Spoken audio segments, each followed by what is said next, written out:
Ok. Hola, buenas tardes a todos.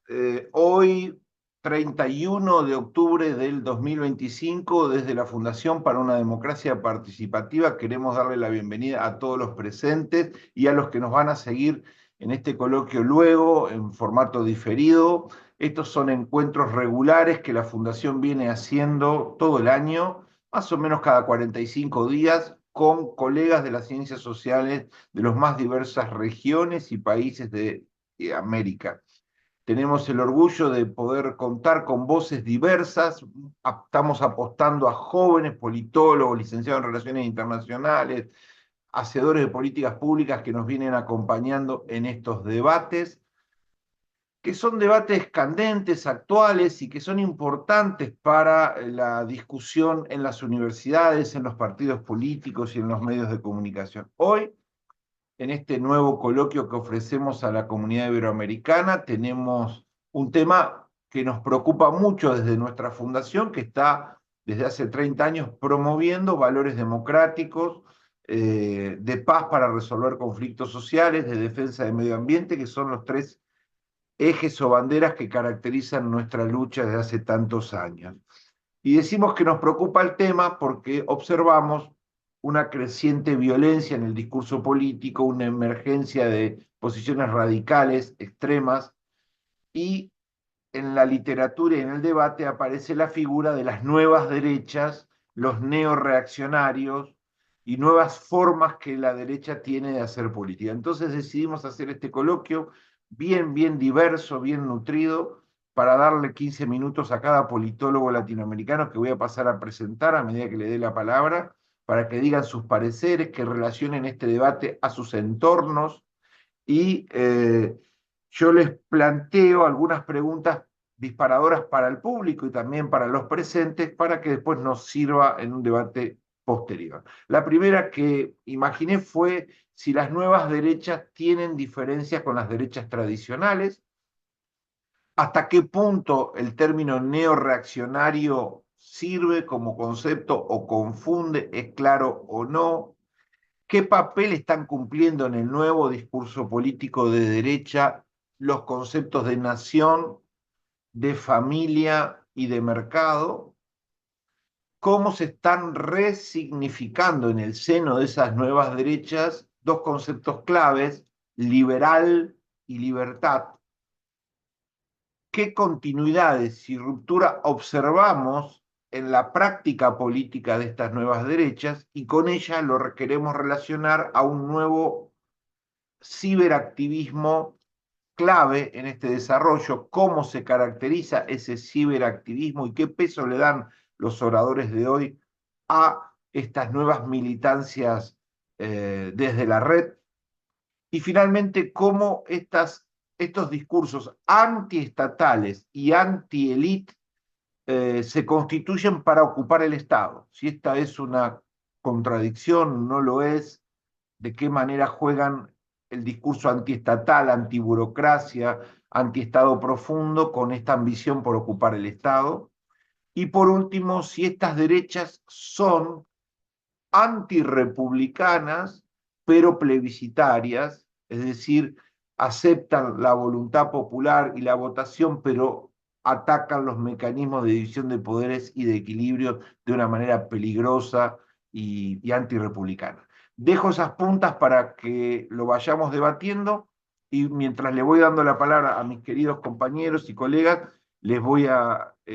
vamos a ir presentándolo. El primero que nos va a acompañar hoy con sus reflexiones es José Cubillo Ruedas, pertenece el colega a Colombia y es un político egresado de la Universidad del Norte de Barranquilla en Colombia, politólogo y con enfoque en estudios de paz y conflicto armado.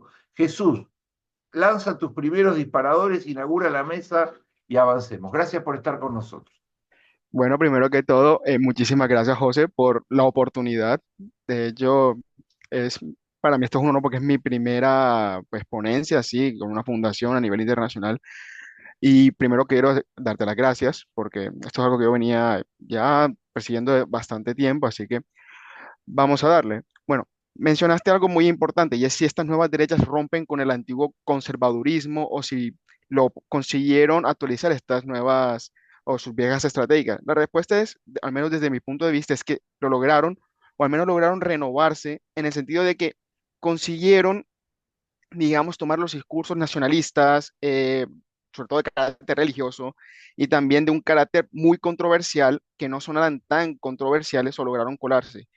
Esto no es nuevo, al menos desde mi punto de vista, porque realmente siempre se ha notado una cierta renovación. Y como mencionaste con anterioridad, esa búsqueda de anti-establishment, de presentarte a ti como, en este caso, digamos, el líder fuerte, presentarlo como un anti-establecimiento, anti-estado profundo.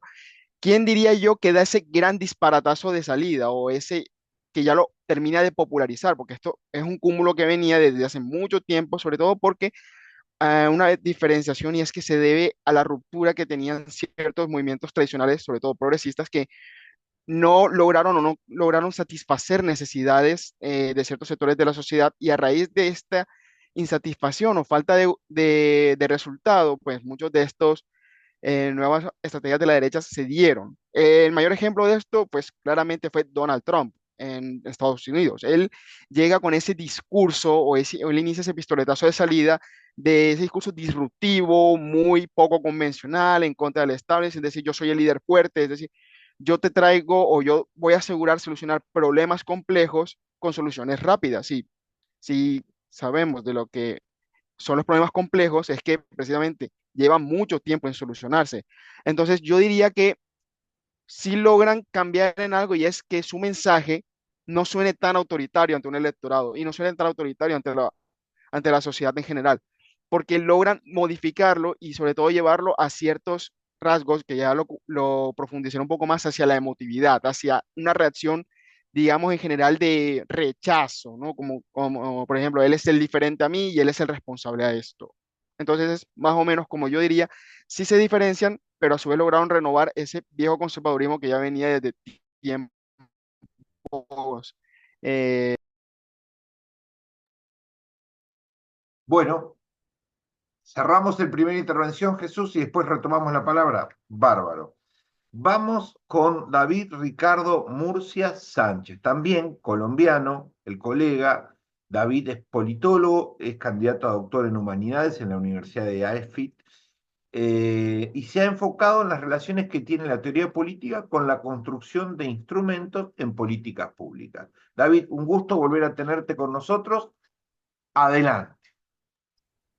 Muchas gracias, José María, muchas gracias para todos y todas las presentes. A mí me gustaría decir que sí, estoy de acuerdo en que hay un rompimiento. Sin embargo, cuando lo presentamos como derecha, no es exactamente lo mismo que hablar de conservadurismo, y ahí hay una necesidad de separar. Hay un conservadurismo que es un conservadurismo orgánico que viene del concepto de comunidad, pero nosotros podemos tener que lo que hoy en día se presenta como estas nuevas derechas están mucho más amarradas a la sociedad liberal y a las estructuras de mercado. Yo sí considero y estoy de acuerdo con Jesús con que actualmente lo que se presenta es un mercado de oportunidad electoral de unos varones que adaptan su discurso para aprovechar y oponerse a esta ola, por lo menos en nuestro caso latinoamericano, a lo que uno puede denominar fracasos o no de la izquierda rosada en términos de la efectividad en la provisión de bienes y servicios públicos y de una estabilidad de mercado frente a las contenciones macroeconómicas. Entonces, lo que tuvimos fue que en el 90 en adelante, mediante las derechas, mediante las izquierdas rosadas, o el proceso de democratización saliendo de las dictaduras del 70 y del 80 en el Cono Sur y en Latinoamérica, pues tenemos unos movimientos de izquierda que comienzan a dar una serie de derechos, de bienes y servicios públicos que a la larga es lo que son, pero generando una inestabilidad macroeconómica que a la larga va a producir en el mercado electoral una insatisfacción, y esa insatisfacción es ahora aprovechada por una serie de varones que adaptan su discurso para poder aprovechar. No creo que sea un sucesor del conservadurismo, de un conservadurismo clásico que esté preocupado por la protección de la familia, aunque discursivamente lo hace, por lo menos dentro de los instrumentos de política pública que utilizan, dentro de la manera en la que operan el Estado, se corresponden más con lo que podemos llamar un discurso de economía neoclásica, que hay veces es llamado neoliberalismo. Entonces, si bien toman dialógicamente o discursivamente algunas acepciones del conservadurismo clásico, en la práctica no. Y aquí en Latinoamérica es algo muy distinto de lo que está sucediendo en Europa, porque en Europa podemos ver, normalmente se nos vende, la más famosa es Jean-Marie Le Pen y su hija Marianne Le Pen, pero es mucho más exitoso el proceso de Víctor Orbán tratando de mantener una economía nacionalizada frente a las presiones de globalización financiera de la Unión Europea, e inclusive lo que le ha sucedido recientemente a Robert Fico, que presidente también conservador, también, si uno quiere, de derecha, de República Checa, no. No me acuerdo exactamente el país de Robert Fico, pero que también sufrió precisamente un atentado, precisamente por su posición antieuropeísta.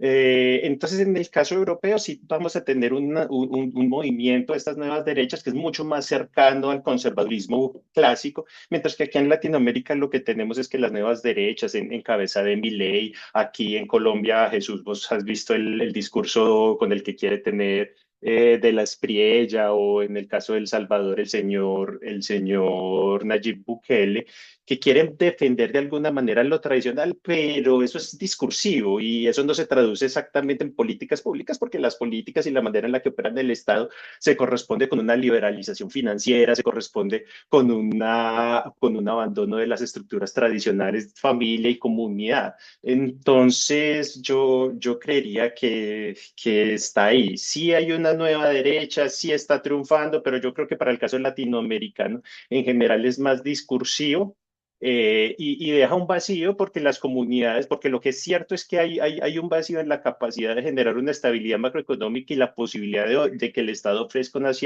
cierta suerte de bienes y servicios públicos, pero esos bienes y servicios públicos, la propuesta que viene como a tratar de resolver esas problemáticas de la ola democratizadora de la izquierda rosada, pues no se ve satisfecha y no se ve resuelto. Pues estamos viendo las limitaciones que ha tenido el presidente Milei en Argentina. Uno puede discutir algunas cosas del grado de éxito que ha tenido Bukele en El Salvador, pero no satisface, como tampoco satisfizo el gobierno de Duque o lo que pueda hacer el siguiente gobierno de derecha. Entonces yo creería que es el planteamiento inicial para poder discutir.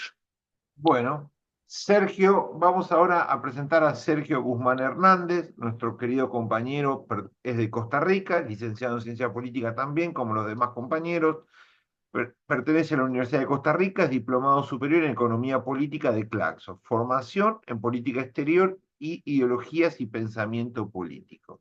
Es investigador en el Centro de Investigaciones y Estudios Políticos de la UCR y el programa Estado de la Nación. Es colaborador de nuestra fundación. Sergio, adelante. ¿Qué está pasando en Costa Rica y Centroamérica con las nuevas derechas? Muchísimas gracias, José María y compañeros, compañeras, por estar acá. Ya hace ratillo que no venía a estos espacios y estoy muy contento de volver porque es la primera vez que puedo exponer con colegas y hermanos latinoamericanos, ¿verdad? Lo que está sucediendo aquí en Costa Rica particularmente. Lamentablemente o sea, si tuviera que resumirlo, ¿verdad? Creo que ya se están traspasando límites y rompiendo fibras de convivencia democrática, que en Costa Rica, ¿verdad? Parecería que es extraño que suceda, pero está sucediendo y sucede todos los días y cada vez más. Pues quería, ¿verdad?, hacer como una intervención un poco más como análisis de coyuntura, ¿verdad?, lo que está sucediendo. Para eso y para ponerles un poco en contexto, voy a hacer un breve resumen, ¿verdad?, de un poco nuestro sistema político, ¿verdad?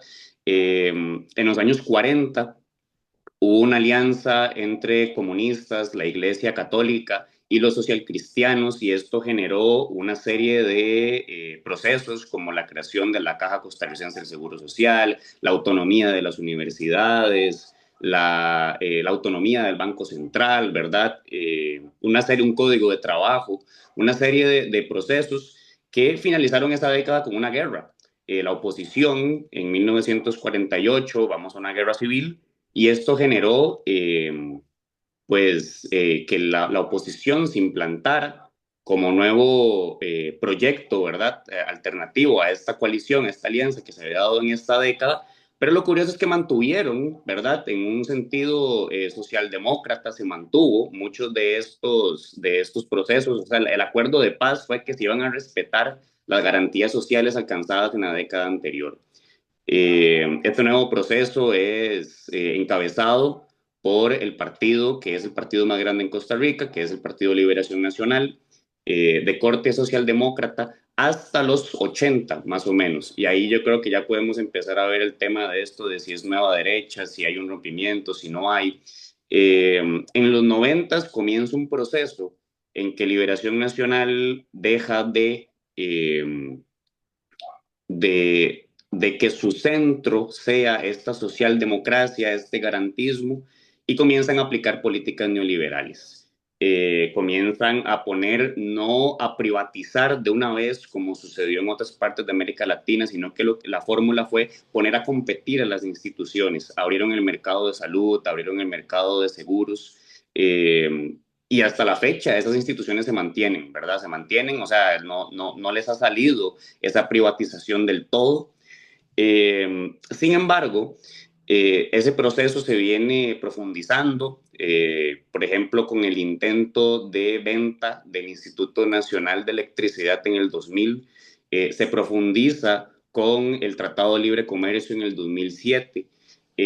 Y, ¿verdad?, varios casos de corrupción del viejo bipartidismo, incluidos de este partido que les comento, de Liberación Nacional, pues lleva en que en el 2014 se rompe este bipartidismo y queda un nuevo partido llamado Partido Acción Ciudadana, que podríamos llamar, como mencionaba David, de esta ola rosa, y podría caracterizarse como progresista en ciertos aspectos, pero que sin embargo vino a generar una serie de reformas, por ejemplo, una reforma fiscal totalmente antiprogresista, o sea, básicamente lo que hizo fue meterle los impuestos a las clases más indefensas, a las clases populares.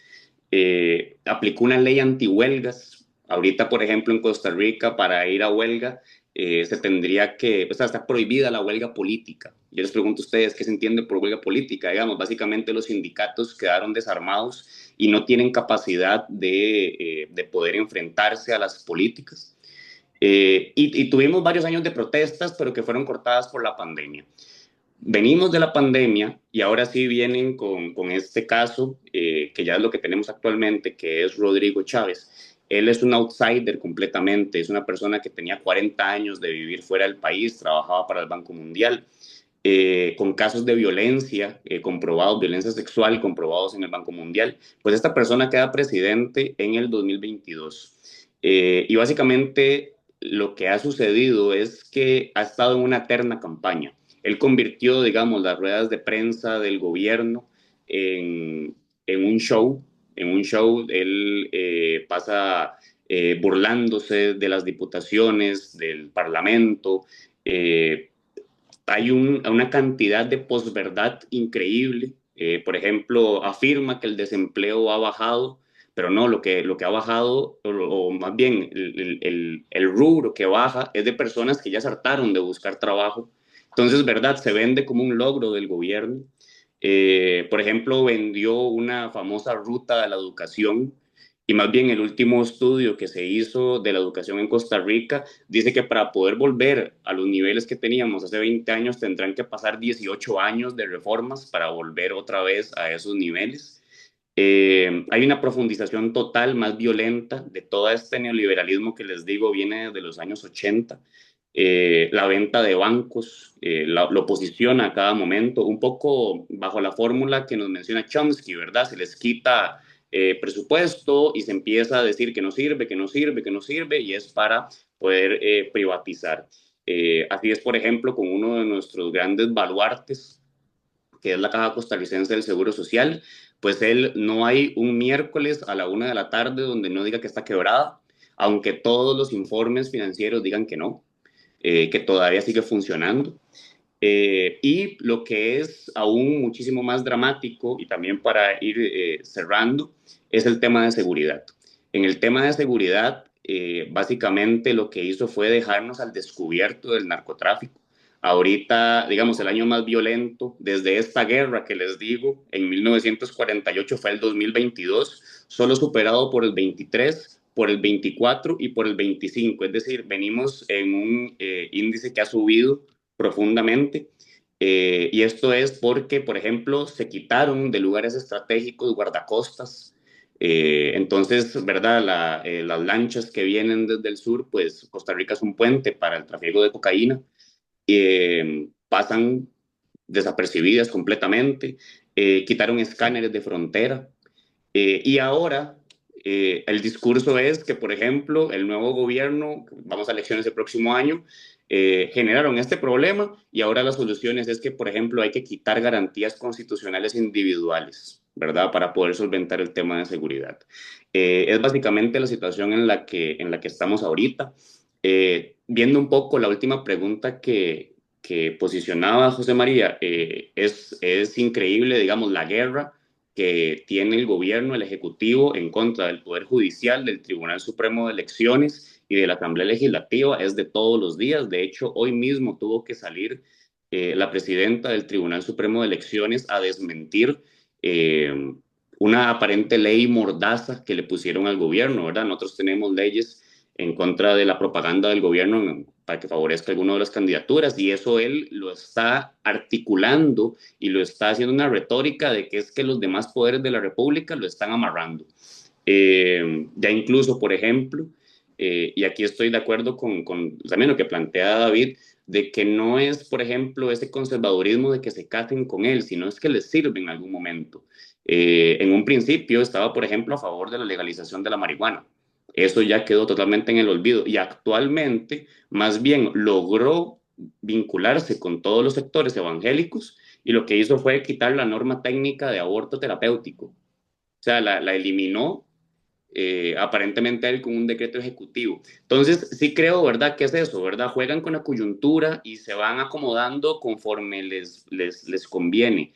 Pero sí hay una retórica en la cual se posiciona totalmente al pueblo, ¿verdad? Como que ha sido dominado, eclipsado por una serie de élites y estas élites están en el resto de nuestros poderes de la República. Como les digo, esto es básicamente lo más grave que tenemos ahorita y que como les explicaba al principio, ya llega a límites de convivencia democrática que son muy extraños que hayan sucedido acá. Tenemos 80 años digamos, de un proceso democrático bastante consolidado, sin rompimientos del orden constitucional ni nada por el estilo. Y la verdad es que estos 4 años han sido bastante difíciles en ese aspecto. Él vino a romper completamente con esta convivencia democrática. Gracias, Sergio. Bueno, ahí entró Gabriel. Gabriel, si tenés ganas, voy a presentar y darle la palabra a mi amigo Gabriel Díaz Fernández. Es uruguayo, trabaja en Uruguay y en la Argentina, es analista político, docente y consultor en comunicación política, opinión pública y asuntos electorales. Está asesorando candidatos, partidos y sindicatos y organizaciones de la sociedad civil, tanto en Uruguay, en Argentina como en República Dominicana. Y Gabriel está al día con las encuestas, con la cultura política, así que su palabra es sumamente interesante hoy. Gabriel, tienes hasta 15 minutos, nos gustaría mucho escuchar tu perspectiva sobre el tema. Adelante. Bueno, lo primero es que tengo que decirles algo que les pueda sorprender. En Uruguay no tenemos constituidas ni en gran tamaño ni en menor, nada, no existe ninguna organización política de extrema derecha o de nuevas derechas con el perfil que existe en Argentina, por ejemplo, y en otros países. Lo que contó el amigo de Costa Rica, eso en este país no existe. Aunque quizás les sorprenda, no existe. El sistema político es estable, consolidado y por ahora eh, la gente, el electorado se siente satisfecho con con lo que le propone lo que elabora como propuesta desde el punto de vista de los valores identitarios y su acción parlamentaria. Eh, Quizás eso cambie, porque hay algún pequeño síntoma de deterioro, pero hasta la elección de la elección nacional y luego las provinciales, el sistema funcionó como siempre. Tenemos dos coaliciones, o sea, dos bloques políticos. Uno es una coalición de izquierda que en realidad funciona como partido, que tiene aproximadamente el 60% o 70% del electorado fidelizado y consolidado, y luego existe una coalición de partidos que van desde la derecha, desde la centro derecha hasta la derecha, no hay extrema derecha, que tiene un nivel de eficiencia y también tiene fidelizados aproximadamente el 70% del electorado. En Uruguay las elecciones las definen el, el pequeño grupo, el pequeño porcentaje de ciudadanos que no tiene fidelidad política, que no tiene interés en la política y que decide el voto en función de cómo fue la gestión de gobierno, en función de sus condiciones materiales de vida, si afectó o no afectó. Eh, es un voto de mediana edad, joven, urbano, de clase media, y solamente participa en las elecciones nacionales porque es obligatorio ir a votar, no participa de las elecciones internas, símil paso que hay en Argentina, eh, porque el voto no es obligatorio y ellos no tienen fidelidad partidaria, y así funciona el sistema. En función de determinadas variables, gestión de gobierno, comunicación, candidaturas, ese porcentaje de voto no fidelizado con bajo interés en la política se mueve un poco o mucho hacia acá o hacia allá, y siempre es así. Siempre ha sido así hasta estas últimas elecciones. Quizás pueda cambiar, pero en principio hay estabilidad y hay un nivel de madurez y responsabilidad en, en los dos, en los dos espacios políticos, el que gobierna y el otro, de que, como decimos acá, el horno no está para bollos y ahora no hay ninguna posibilidad de hacerse el vivo. Hay que ser maduro, responsable y sensato por lo que está pasando alrededor y nos tenemos que cuidar, y hay que bajar el nivel de intensidad en el enfrentamiento discursivo por un tiempo, porque nos conviene a todos y listo. Y todo el mundo entendió eso. Eh, en la última campaña electoral se acordó bajar el nivel, porque había gente que había empezado a explorar eh, una propuesta discursiva agresiva, y todos fueron disciplinados. En los dos espacios hubo gente que intentó perfilar y hacerse el vivo, digamos, y inmediatamente fueron disciplinados. Había unas reglas de juego a las cuales ceñirse en cuanto a que había que bajar el nivel de enfrentamiento en la campaña, porque esta vez había que actuar de esa manera y con responsabilidad. Y funcionó. Y funcionó. Tenemos un sistema electoral muy robusto, primero en cuanto a la eficiencia y capacidad de gestión del organismo electoral nacional, que es el cuarto poder en Uruguay. Normalmente en la mayoría de los países, por ejemplo en Argentina, la justicia electoral forma parte de la justicia a nivel general. En Uruguay hay una corte electoral que tiene, digamos, un rango institucional y una estructura de funcionamiento similar a la Suprema Corte de Justicia. Los miembros se eligen con un procedimiento similar, los aprueba el Senado, etcétera, etcétera, y es el cuarto poder en Uruguay. Y tiene todas las funciones electorales. Es la que organiza la elección, la que actúa como justicia electoral si hay algún tipo de reclamo formal por eventuales denuncias o irregularidades y hace todo. Planifica, es la que verifica los resultados y los informa con un procedimiento. Todo funciona muy bien, hay mucha eficiencia en eso y además todas las personas que participan, yo participé durante mucho tiempo en el proceso electoral, eh, formar parte de todo ese proceso electoral en los diferentes estamentos, las comisiones receptoras de votos, los que coordinan esto acá del otro a nivel provincial, los que manejan la logística, le da a quienes participan en eso relevancia social. Las personas que trabajan en eso construyen hasta un prestigio que son visualizados por la sociedad. En mi caso, o sea, las mesas electorales, como se llaman en algunos lugares, acá se llaman circuitos electorales y tienen comisiones receptoras de votos, que son 3 funcionarios públicos que actúan en ese momento.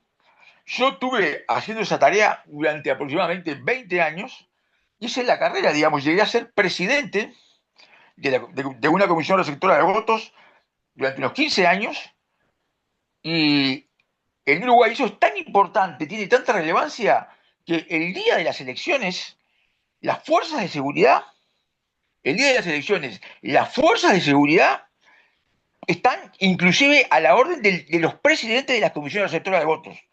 Tienen hasta ese poder, ese día. Entonces, eso se toma con mucha responsabilidad, se asume la capacitación, porque además te da prestigio y relevancia social. Y se construye una carrera de que este es un experto electoral porque participa en todos los procesos electorales todo el tiempo ejerciendo este cargo. Los ciclos electorales en Uruguay son 3 elecciones cada 5 años. Primero la elección interna, o primaria, donde se decide quiénes van a ser la fórmula presidencial de cada partido y las candidaturas a gobernantes subnacionales. Eso se hace en mayo. En octubre se hace la elección nacional, donde se vota todo el Parlamento y la fórmula presidencial. Y 8 meses después, en el año siguiente, en el mismo día, se eligen todas las autoridades subnacionales, los gobernadores de cada provincia y los intendentes, las legislaturas, las asambleas legislativas de cada provincia y los consejos municipales. Y se terminó.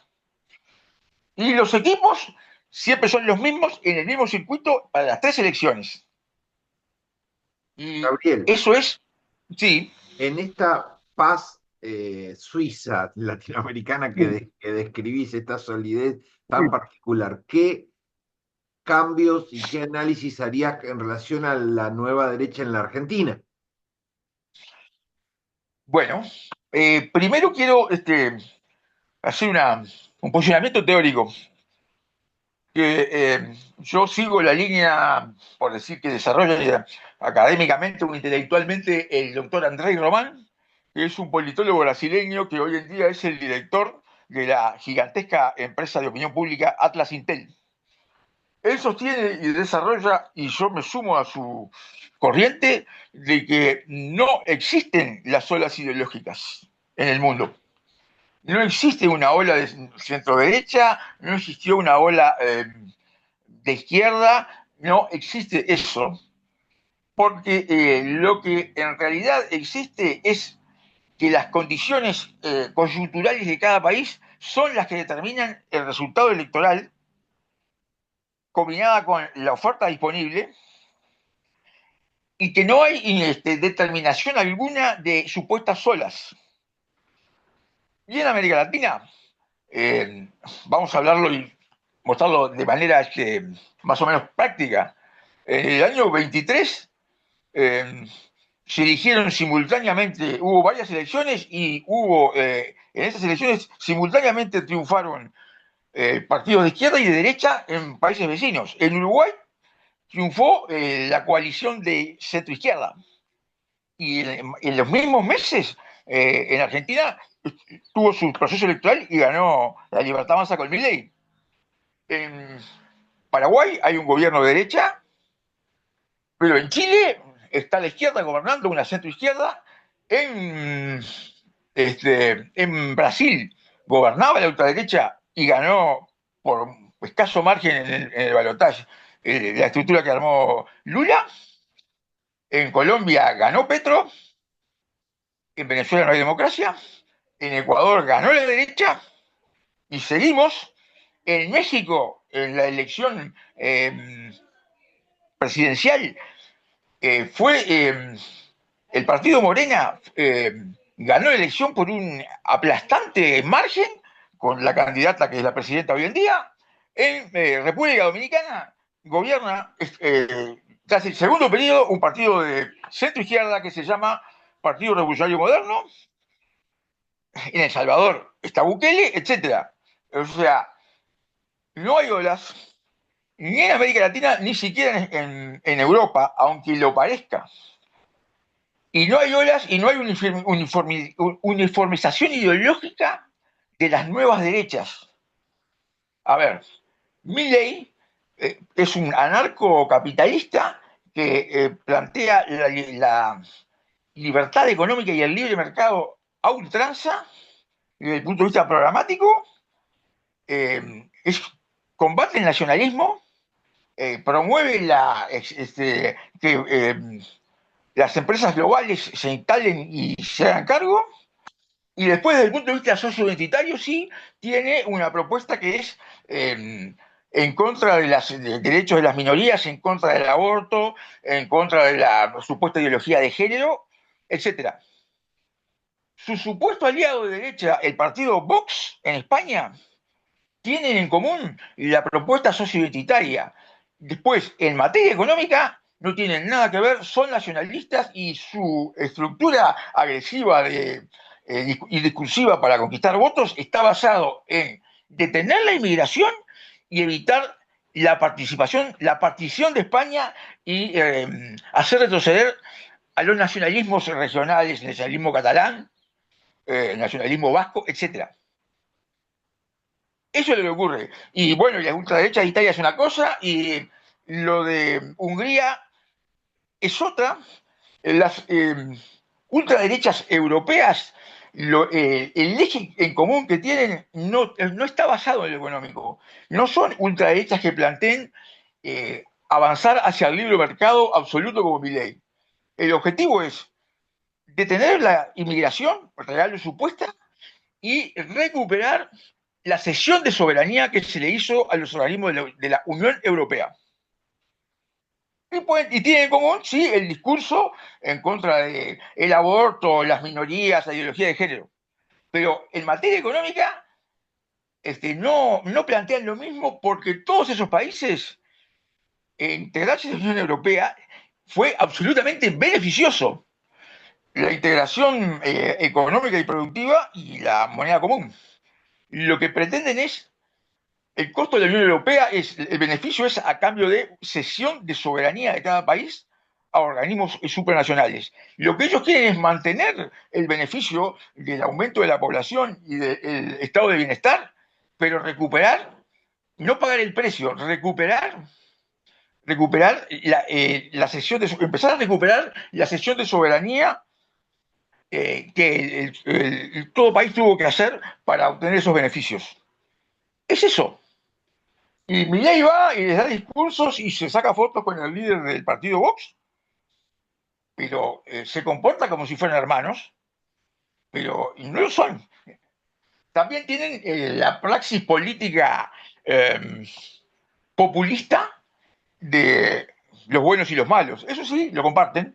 Ellos son los malos, nosotros somos los buenos, ellos son el mal, los enemigos del pueblo, nosotros somos la gente de bien, que es la práctica populista agresiva de lo discursivo, que es convertir al adversario en enemigo y animalizarlo, tratarlo como delincuente inferior, etc. Esa práctica sí, pero esa práctica también la tiene, por ejemplo, en Venezuela, la tenía el PSUV cuando había elecciones en Venezuela, porque esa es la práctica populista.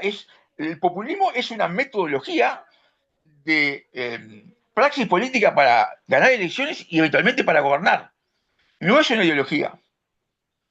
otros partidos de izquierda. En Argentina, el kirchnerismo, que se comportaba como si fuera un partido de izquierda, pero que en realidad no lo era, tenía la misma praxis política agresiva de convertir al adversario en enemigo y tratarlo como si fuera casi un animal. O sea, los gorilas.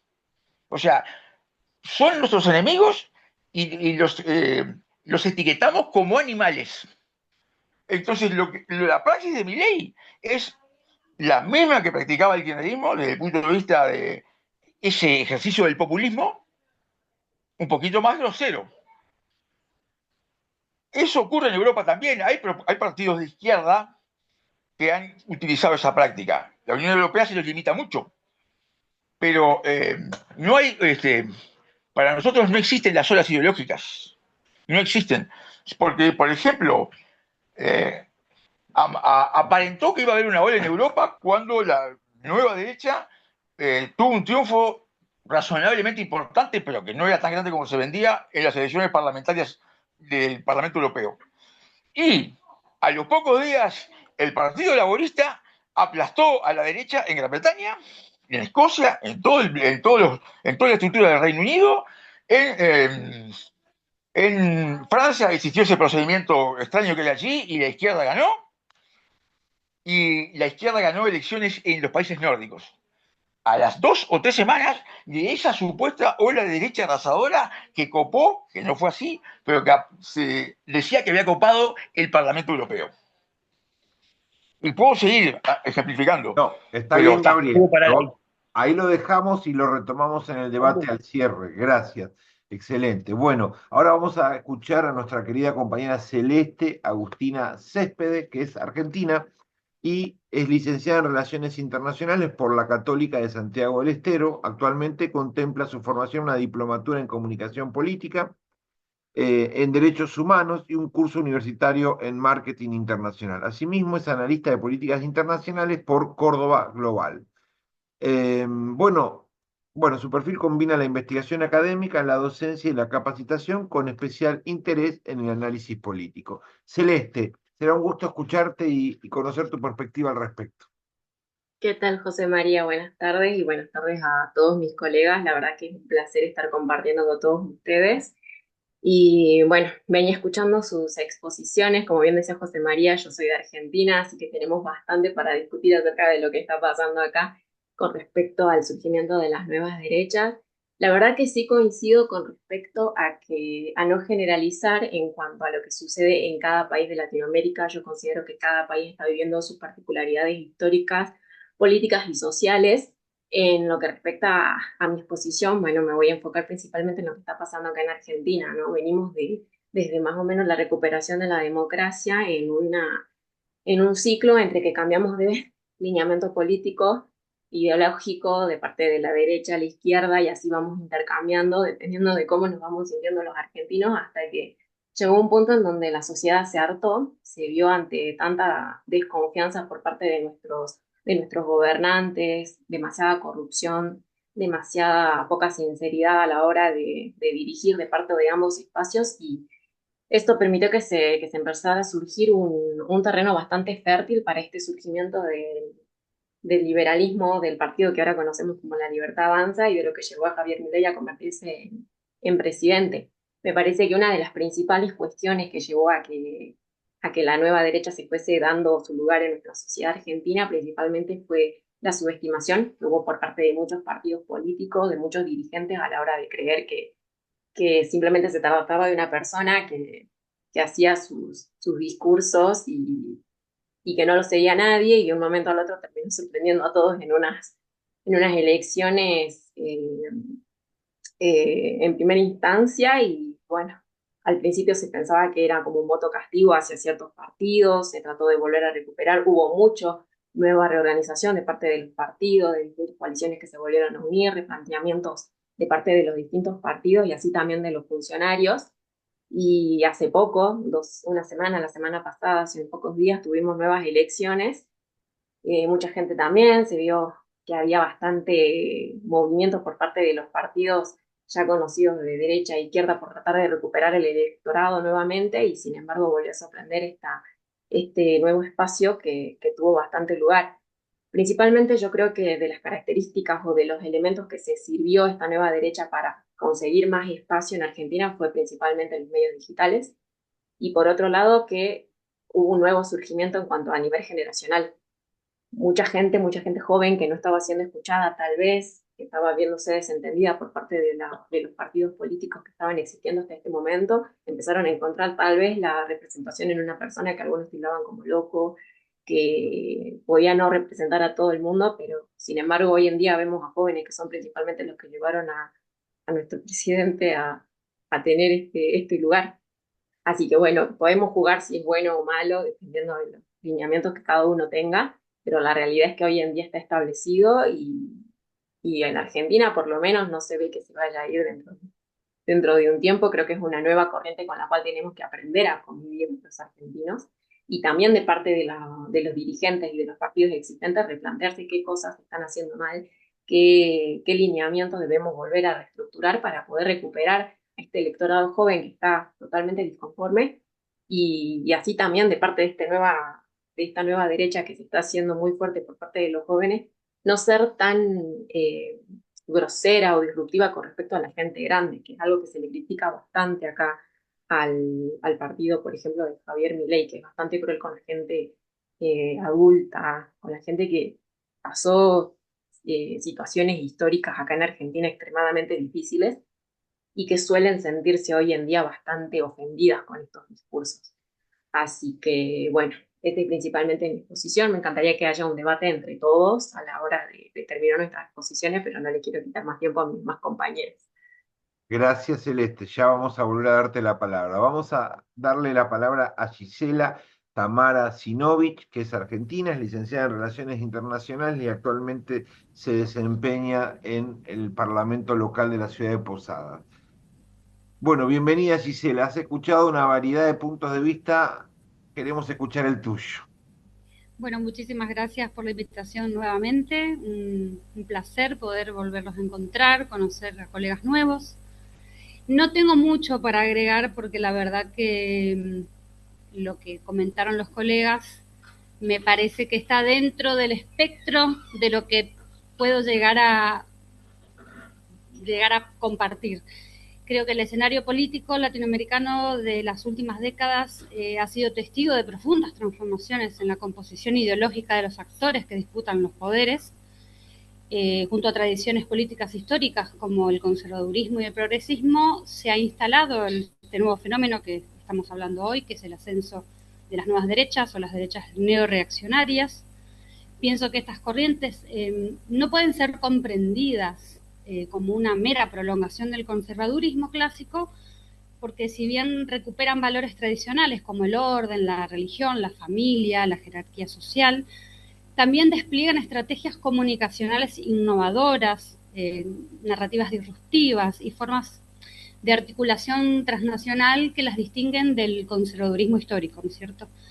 Pienso que las nuevas derechas en América Latina no representan una ruptura total del viejo conservadurismo, sino que más bien es una actualización estratégica. Como mencionaba, recuperan los valores tradicionales de la familia, el orden, la religión, la jerarquía, pero combinan con este discurso libertario en lo económico, un estilo anticasta. Vemos también, como mencionaba nuestra colega recientemente, el tema de los jóvenes, inclusive algo que creo que por ahí se mencionó muy poco fue el uso de las redes sociales y todo lo que es la tecnopolítica para generar un impacto, por así decirlo, significativo. Creo que Se me corta un poquito. la No te estamos escuchando, Gisela, se está entrecortando. Volvé a repetir la última juventud frase. y los sectores de rebeldía, meritocracia y eficiencia estatal. Tener en cuenta lo que son las redes sociales y la tecnopolítica, digamos. Esta juventud y los sectores medios que son receptivos, atraídos por narrativas de rebeldía, la meritocracia, y toda la eficiencia estatal frente a la frustración, como mencionaba nuestra colega recién, con el sistema político tradicional. Creo que puede también ciertamente hay una suerte de guerras culturales en torno a lo que es el género, la diversidad, la educación, que se convierten en ejes centrales que desplazan los debates económicos y generan una alta polarización. Y bueno, y por supuesto se produce una normalización del lenguaje reaccionario. Veo, por lo menos que por ahí yo veo mucho lo que es el actual X, ex Twitter, hay mucha normalización de insultos, descalificaciones, eh, aceptados en el debate público y mediático. Y por supuesto, se traspolan a los medios de comunicación masiva. Eh, Mucho más para agregar, creo que en pocas palabras, las nuevas derechas en América Latina han reconfigurado la cultura política, generando un clima de polarización y desconfianza hacia las instituciones. Eh, Se puede ver por ahí que hay riesgos claros hacia la democracia, pero también hay una posibilidad de repensar unas nuevas estrategias progresistas. No puedo agregar mucho más porque la verdad que sería explayarme sobre lo mismo que hablaban los colegas, pero Bueno, bueno, sería todo. gracias Gisela. Vamos ahora a escucharte de nuevo en la segunda ronda. Vamos a cerrar esta primera ronda de introducciones con Mauro Mamani. Vamos a presentar a nuestro querido compañero. Es licenciado en Gestión de Políticas Públicas, es especializado en Desarrollo Sustentable y Responsabilidad Social. Mauro cuenta con experiencia en el diseño y la gestión y evaluación de proyectos sociales, ambientales y comunitarios, y ha trabajado en instituciones públicas, en fundaciones y promoviendo iniciativas de economía circular y desarrollo sostenible, participación ciudadana e inclusión social, y estás siempre cerca de FUDEPA de hace tiempo. Mauro, adelante, queremos escuchar tu perspectiva. Bueno, antes que nada, bueno, buenas tardes a nuestros compañeros colegas. La verdad que muy enriquecedor el contenido que tienen, la verdad admirable de las teorías y la manera de explicar cómo lo tienen. Y nada, básicamente creo que vamos redondeando la idea prácticamente lo mismo. Pero bueno, respondiendo a la pregunta de José María, ¿en qué medida las nuevas derechas representan una ruptura real con el viejo conservadurismo? Si bien acá en América Latina hay una reconfiguración del campo político, donde las llamadas nuevas derechas irrumpen como actores que disputan sentidos comunes. Hoy los modelos desarrollados y los valores culturales representan una alternativa de la vieja política que veníamos utilizando, principalmente acá en Argentina, ¿no? Eh, También como herederas, aunque modernizadas, del viejo conservadurismo. La pregunta central es si constituye una ruptura ideológica o una actualización táctica y discursiva del conservadurismo histórico. Ya que el conservadurismo es una corriente política, filosófica y cultural que busca preservar el orden social existente de las tradiciones y los valores considerados fundamentalmente de una comunidad. La nueva derecha no supone una ruptura del viejo conservadurismo, sino una actualización estratégica, como decía acá la compañera, de sus núcleos lógicos. Y básicamente, yo lo doy como un ejemplo. Hace poco que vivimos elecciones acá en Argentina. Yo soy de la parte del norte de la Argentina, principalmente de Salta, y llama mucho la atención porque el partido peronista, que ha gobernado por mucho tiempo acá en mi provincia, se vio reflejado por una gran derrota este fin de semana. Y llama mucho la atención. ¿Por qué? Porque el gobernador, que se llama Gustavo Sáenz, tiene todo el aparato político, donde he conversado con colegas, conocidos dentro del gobierno, donde le hacen hacer campañas políticas al mismo personal de la administración pública, asistiendo a campañas políticas, actos de donde asistía el gobernador, en la cual si no asistían eran sancionados o penalizados con ser fiscales de mesa en el día de la elección. El día de la elección, evidentemente, hubo una derrota del peronismo por una amplia ventaja, donde la Libertad Avanza ganó con el 41% y el partido de nuestro gobernador terminó con el 28%. Y ahí es donde nace la pregunta de lo que venimos hablando del viejo conservadurismo y la nueva derecha. La Libertad Avanza es una nueva postulante que se llama Emilia Orozco y es una referente de Javier Milei, donde evidentemente hay un sector bastante humilde en mi provincia, donde esta candidata no suele estar bien nombrada, no es bien vista en esos lugares. Y llaman mucho la atención que en ese lugar haya ganado, cuando esta candidata supo implementar su ideología liberal. Y acá es donde analizamos el fenómeno nuevo, de decir cómo el gobernador y cómo el peronismo, con todo el aparato que había dentro de la provincia, haya perdido de esta manera y por casi 12 puntos de diferencia. Yo creo que el mensaje no lo están entendiendo, evidentemente, donde ya no lo convences al votante o al joven votante salteño como en la vieja política tradicional, que era a través de los bolsones, a través de la mercadería, a través de ciertos beneficios sociales que ya no se adquieren más. Evidentemente, el joven salteño necesita o quiere otra perspectiva política que el peronismo y el viejo conservadurismo no lo supo ver, y si no se moderniza o no lo investiga de aquí en adelante, va a seguir siendo un ámbito perdedor y donde la nueva candidata ya repunta para ese lado y para ese puesto que es la gobernación. Gracias, Mauro. Bueno, terminamos la primera ronda con ustedes. Me voy a dar el espacio para decir mi perspectiva y aportarle, y luego genero una segunda ronda de opiniones. Yo los escuchaba con mucho interés. Fui poniendo algunas cosas en el chat que me parecieron que iban quedando claras en su posición.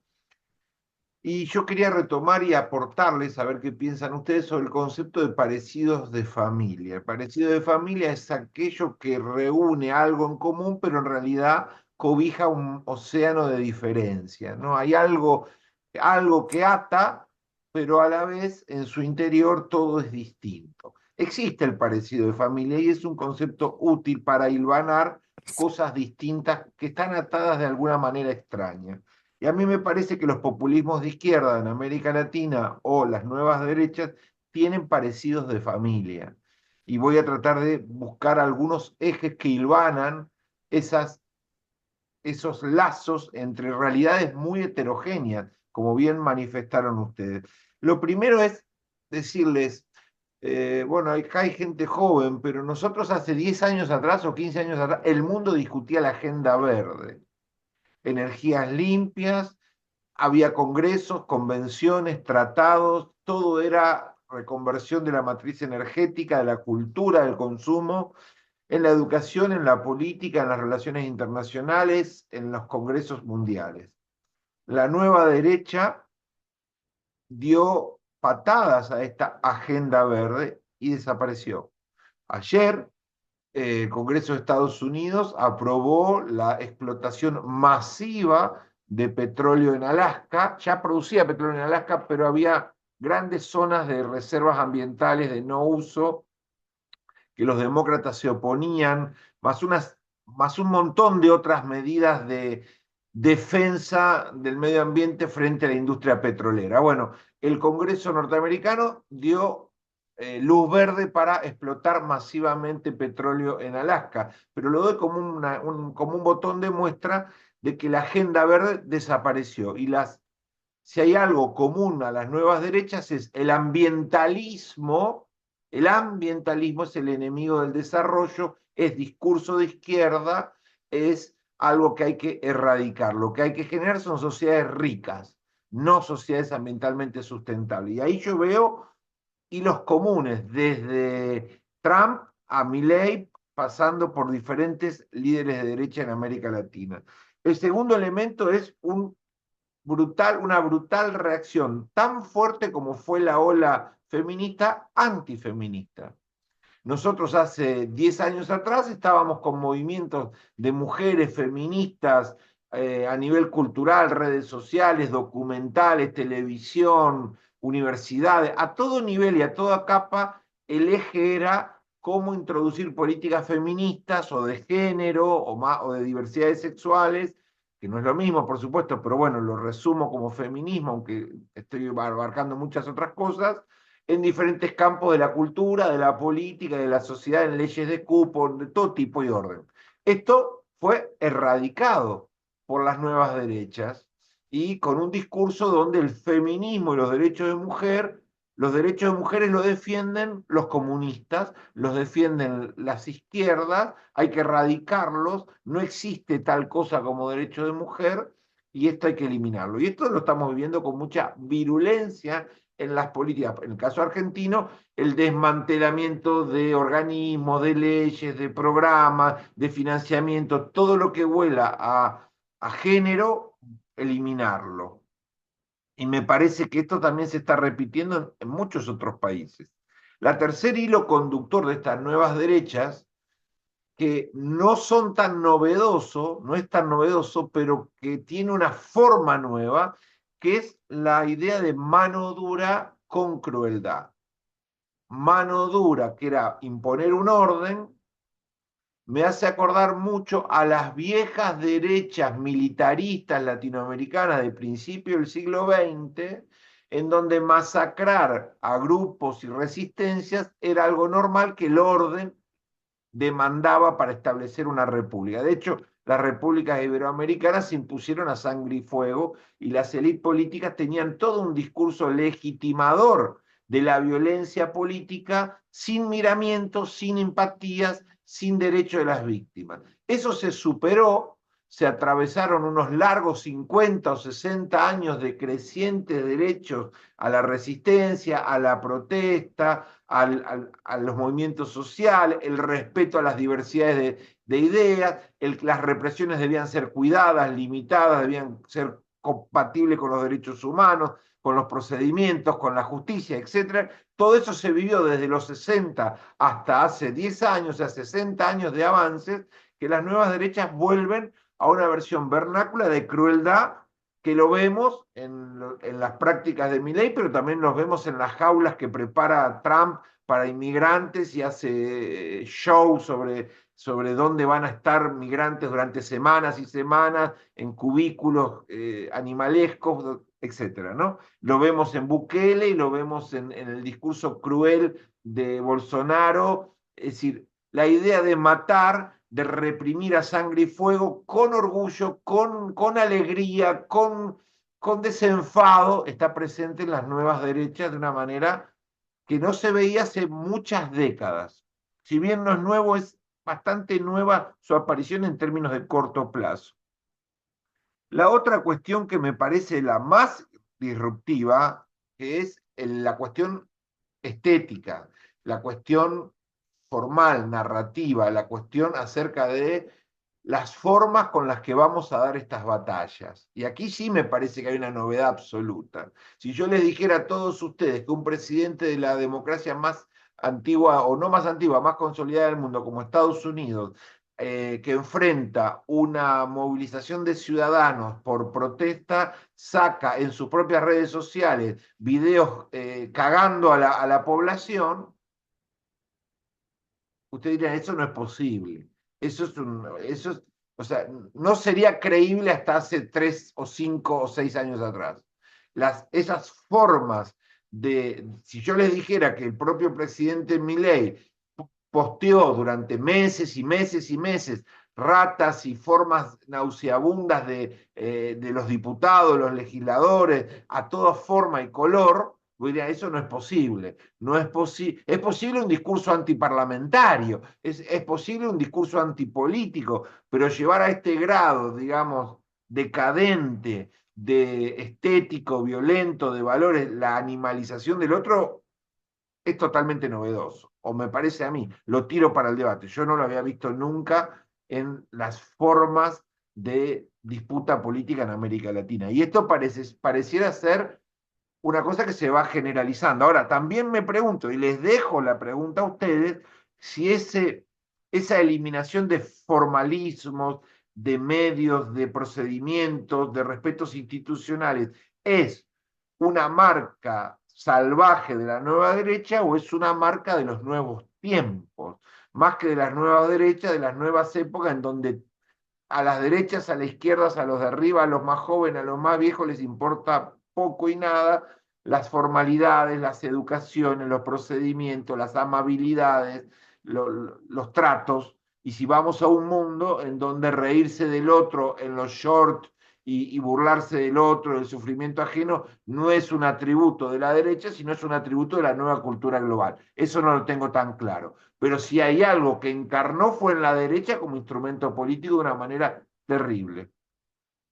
La otra cosa que también me parece un parecido de familia, que también es viejo, pero toma un gusto nuevo, es la vanagloria del rico, del éxito económico.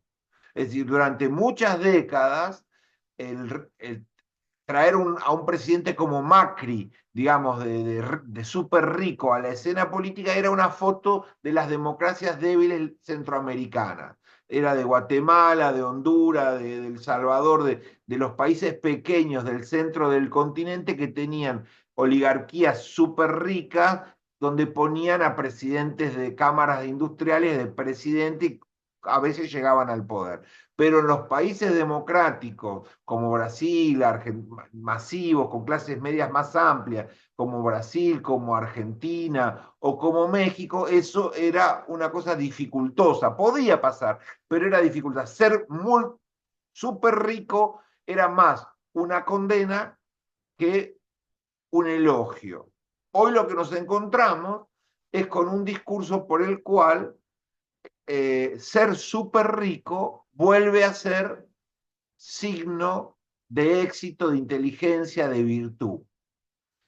El problema que tenemos es que estos súper ricos se han desconectado de los procesos de generación de riqueza de los países. No son súper ricos como Ford, que tienen 200 industrias y que generan 50.000 trabajos. No, son súper ricos totalmente financiarizadas sus fortunas, alejadas de sus naciones, sin ningún compromiso con el proceso industrial de sus países, por lo tanto aparecen como el ícono a imitar. Y en la Argentina, por ejemplo, toda la línea de la nueva derecha juvenil se ha volcado masivamente al fetiche de ser brokers personales de sus cuentas financieras, a trabajar todos con 2 o 3 PC tratando de ser súper ricos con Bitcoin, con bolsa, y eso lo veo hasta en pueblos chicos con alumnos míos. O sea, se ha masificado esta idea de todos queremos ser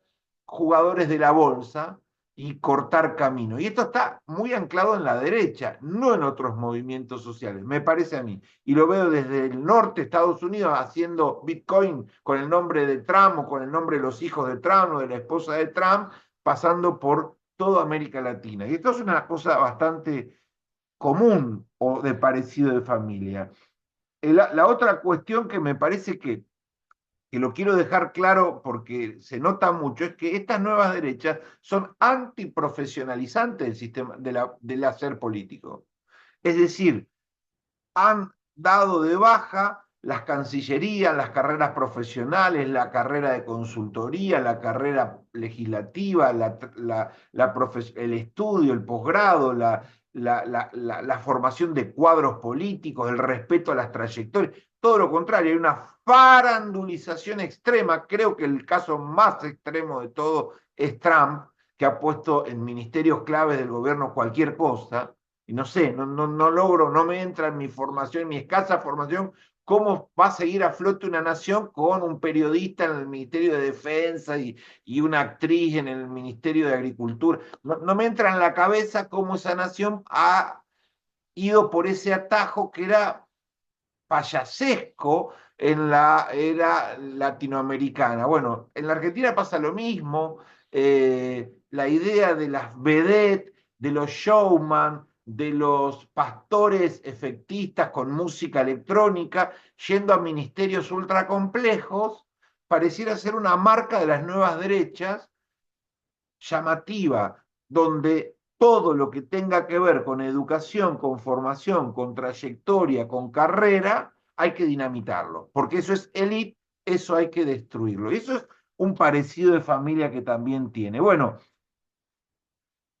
y quiero rescatar esto que dijo Gabriel de la animalización del adversario. Es cierto que la animalización es vieja en América Latina y que es el atributo del fascismo, primero europeo, del comunismo soviético, que animalizó todo adversario transformándolo en virus, en enfermedades sociales, y que eso estuvo siempre en América Latina. Pero hay un revival, hay un refortalecimiento. Si bien estuvo en el populismo de izquierda, el desenfado con que lo usan presidentes como Milei y como Trump es insólito. O sea, Milei usa el adjetivo de rata, rata inmunda, burro, virus, de una manera cotidiana, a troche y moche, para todo el mundo. Hoy precisamente invitó a todos los gobernadores a una reunión y no invitó a 4 o a 5. Digo, ¿por qué no lo invitó? No, esos son gobernadores que no saben sumar 2 más 2. ¿Cómo voy a invitar a alguien que no sabe sumar 2 más 2? Son gente burra, burra, totalmente burra. Estamos hablando de gobernadores que ganaron elecciones o elegidos. O sea, esto hace Trump con la izquierda norteamericana. Bueno, todo esto es la nueva derecha o viejas prácticas hilvanadas muy contundentemente con una cosa nueva que tenemos, que es la decisión de la nueva derecha de salir de los foros elitistas donde se reunía a principios del siglo XX la sociedad rural, el club de marinos, los clubes privados en donde o las fundaciones elitistas en donde se juntaban a conspirar para pasar a ser una fuerza de choque masiva, electrónica, digital, en YouTube, en X, en donde aparece una multiplicación de esto a la N. Entonces nos encontramos sin prurito, sin freno, con un ejército de guerreros digitales que no existían. Porque las derechas latinoamericanas las encontrábamos en los cenáculos de las cámaras industriales, en las cenas elegantes, en las reuniones privadas. Ahora no. Y esto también es un fenómeno nuevo. La conclusión, alguien dijo ahí al principio, pueden cacarear mucho, pero los resultados son poco y nada. Nadie está cambiando los resultados de América Latina, ni la izquierda ni la derecha. Le agregan o le quitan decorado a la torta, pero la torta sigue igual. Sociedades desiguales, sociedades pobres, subdesarrolladas.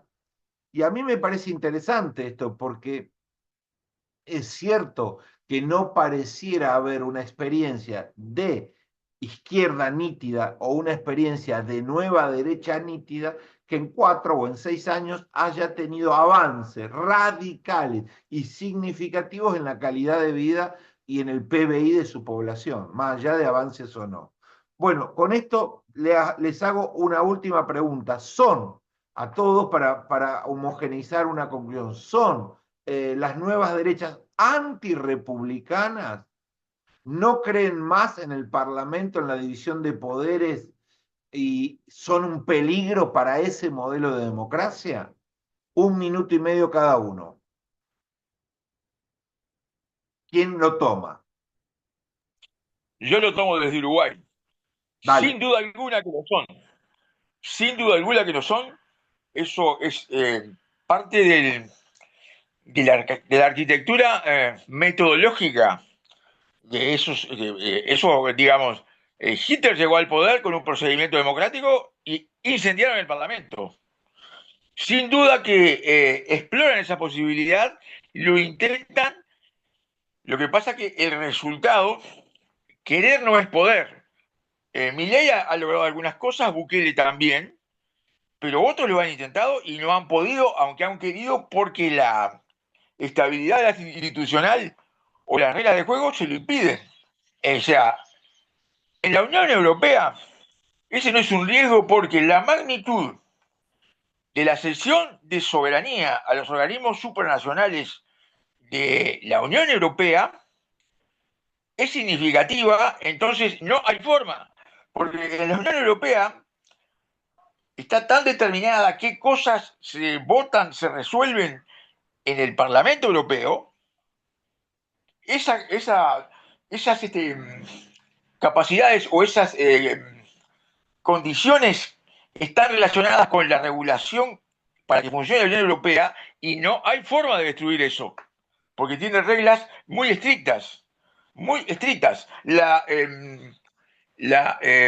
ultraderecha española, Vox, ha hecho un trabajo que aparentó en algún momento que podía tener éxito, pero luego quedó claro que no, dirigido a modificar la estructura institucional y hasta la constitución, lo que se llamó el Pacto de la Salida Democrática, a reducir drásticamente la autonomía, las autonomías, la magnitud del poder que tienen desconcentrado las comunidades autónomas y en particular las más significativas que están en sus objetivos, que es el País Vasco, Euskadi y Cataluña.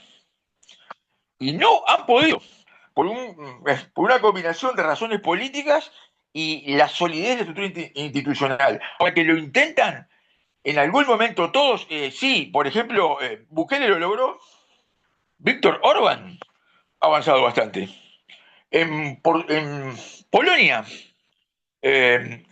una etapa de un gobierno de esas características, llegó inclusive hasta derogar, hasta repenalizar el aborto, y en un momento eso asustó y retrocedió y volvió a la situación anterior.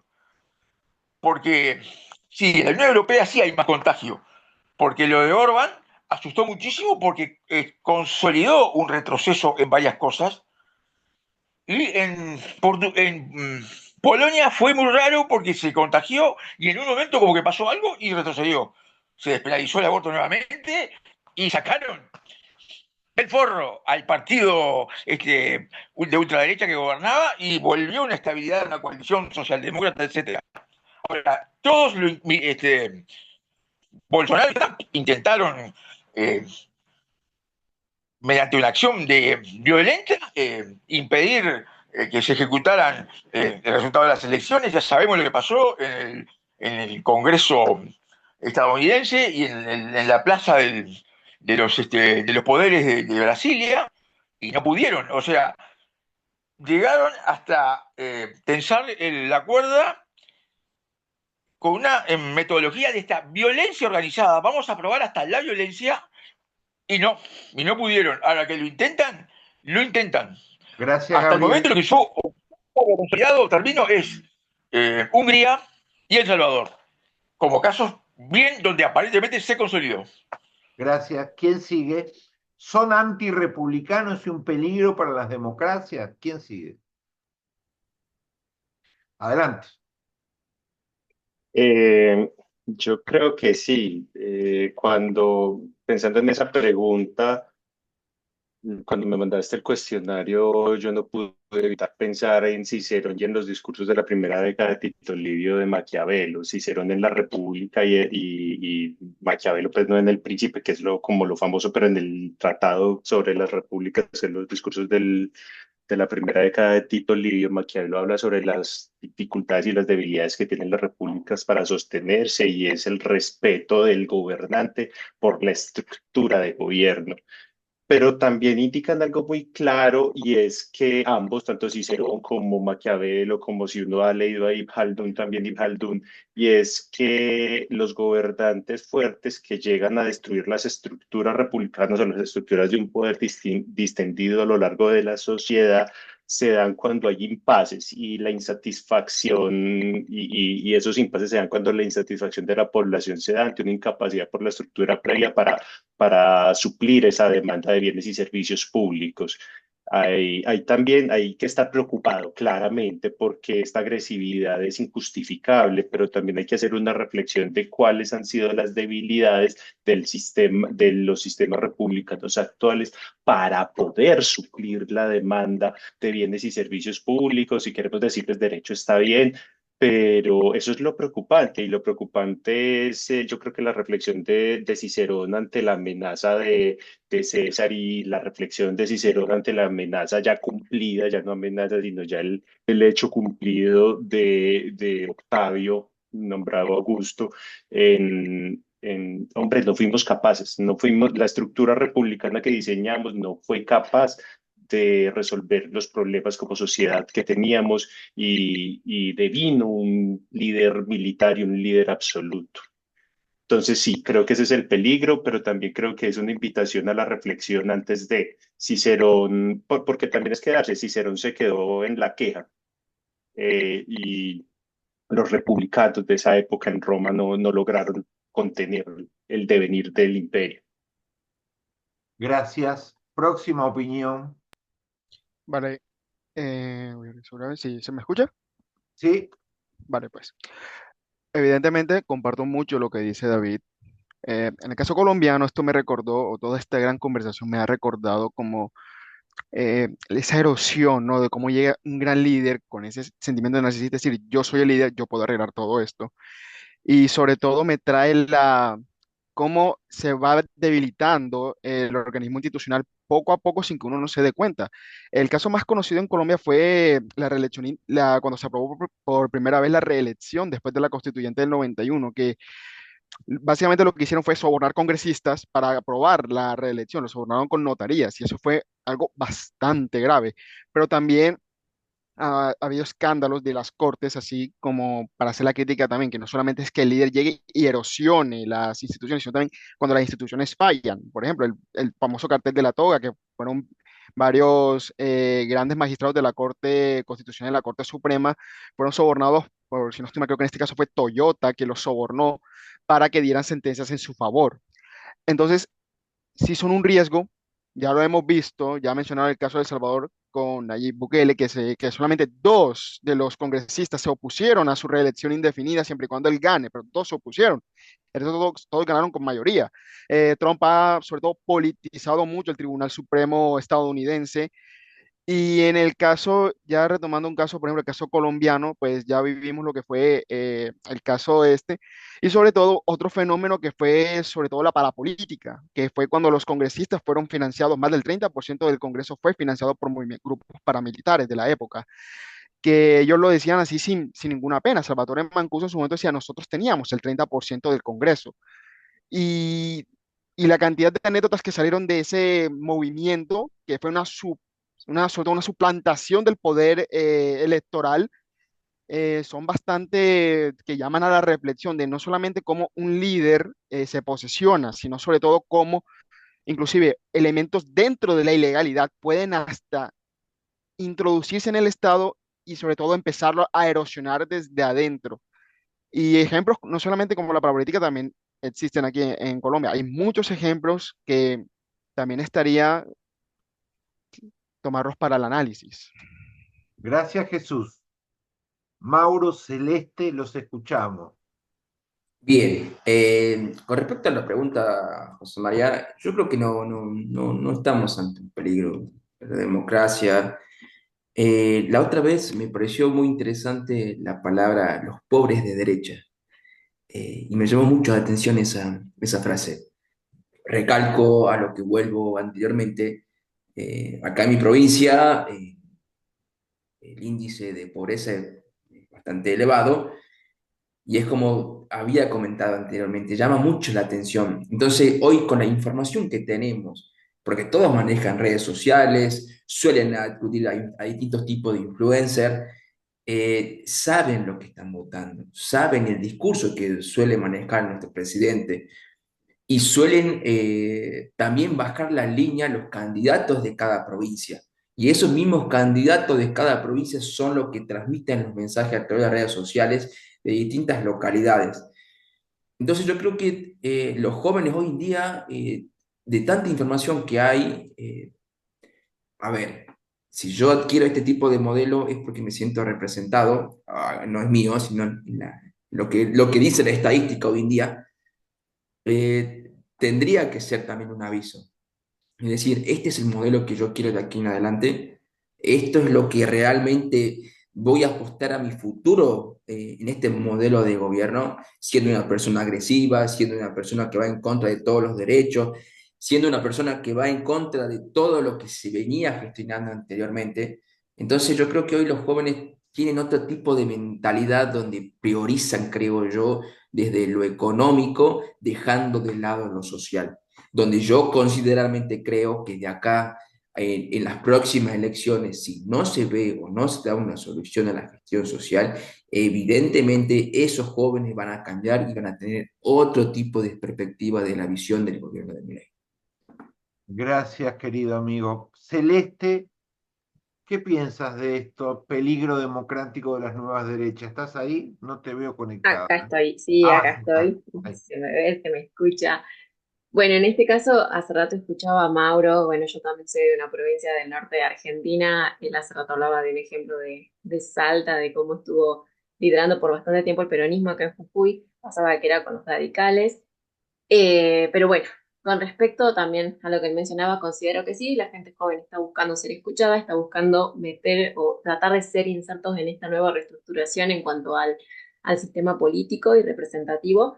Y con respecto a si considero que la democracia o no está siendo atentada, yo considero que no, pero sí considero que las nuevas derechas están siendo bastante inexpertas, no tienen mucha experiencia en lo que es eh, este terreno en el ámbito político y representativo y puede sí caer en violento, en discursos totalmente despectivos, que hace rato lo mencionaba José María.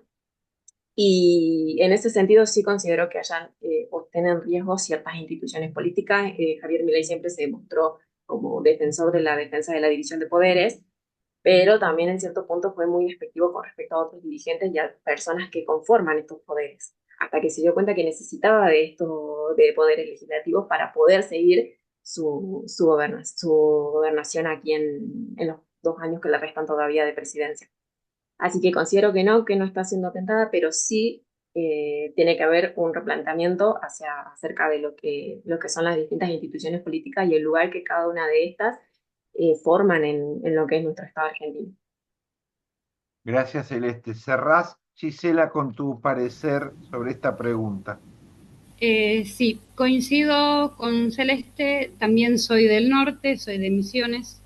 Acá hubieron elecciones, como en toda la Argentina, la semana pasada, y hubo también una amplia mayoría de la Libertad Avanza. Nos sorprendió Diego Hartfield, que es un nuevo candidato.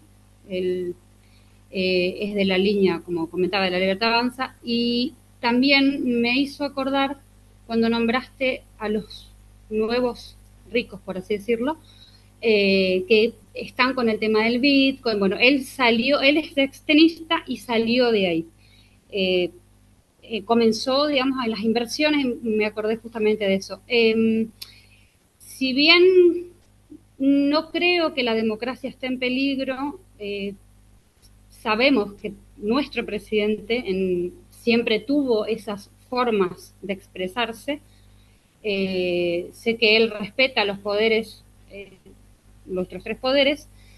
No creo que haya no creo que la democracia esté en peligro, pero me parece que por ahí los discursos no son, no son las formas para poder de expresión de los discursos, porque esto se se extrapola a la gente joven, se ve mucho en redes sociales esa violencia en las formas, así que bueno, creería que es como una nueva ola de expresión, no creo que sea algo que, eh, digamos, eh, venga de antes o quizás se instale en el futuro, pero no creo que peligre. Creo que sí, la forma de decir las cosas por ahí no son correctas, pero todos creo que tenemos la esperanza, sea la política que sea, que venga o que se instale, de que salgamos adelante como continente, por supuesto. Es nada más que agregar. Bueno, gracias. Muy bien, colega, estamos en 90 minutos. Como hacemos siempre, voy a leer algunas de las ideas que fueron compartidas parcialmente por ustedes. De ninguna manera pretenden ser un consenso unánime entre ustedes, pero creo que hay bastantes personas que van a ir compartiendo para cerrar.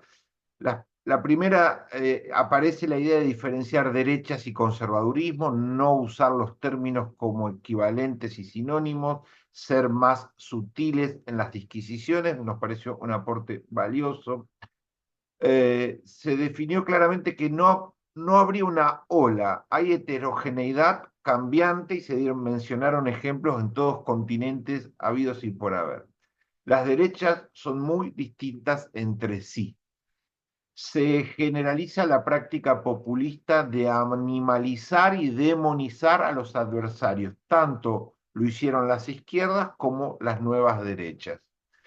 Se refuerzan las opiniones sobre no generalizar realidades, se remarcan las presencias de violencias discursivas. 7. Las debilidades e incapacidades de las repúblicas democráticas le abren el camino a nuevas derechas antidemocráticas. El viejo, y bueno, antes estábamos peor, como veníamos, mejor cambiar y probar otra cosa, ¿no? 8. Se destaca el surgimiento de nuevas capas de pobres de derecha. 9. El apoyo de los jóvenes aparece como apoyo a la derecha, apoyo volátil que demanda soluciones y que de no encontrarla en plazos cortos podrían cambiar esos apoyos, ir hacia otros lados. Y 10, se destaca la mayoría lo mencionó al menos, se destaca la robustez del sistema democrático y no se ve el peligro inminente de la caída de regímenes democráticos, más allá de las intenciones que tengan o no las nuevas derechas. Y por último, las realidades materiales y el desarrollo de nuestras sociedades no parece encontrar ni en las izquierdas populistas ni en las derechas cambios positivos fenomenales. Nuestra realidad sigue siendo de subdesarrollo y de precariedad. Eso es lo que hemos logrado construir hoy entre todos. Lo dejamos ahí, lo seguimos profundizando en otras oportunidades y nos encontramos en un nuevo coloquio de FUEPA antes de fin de año. Gracias a todos por estar, un placer amigos, no se desconecten de la fundación y seguimos pensando. Les voy a enviar el link a todos para que multipliquen en alumnos, estudiantes, jóvenes interesados en estos temas para poderlos seguir profundizando y ojalá hayamos aportado nuestro granito de arena. Hasta la próxima. Chao. Feliz día, hasta luego. Ahora nos Ha vemos. Gracias. sido maravilloso. Hasta luego.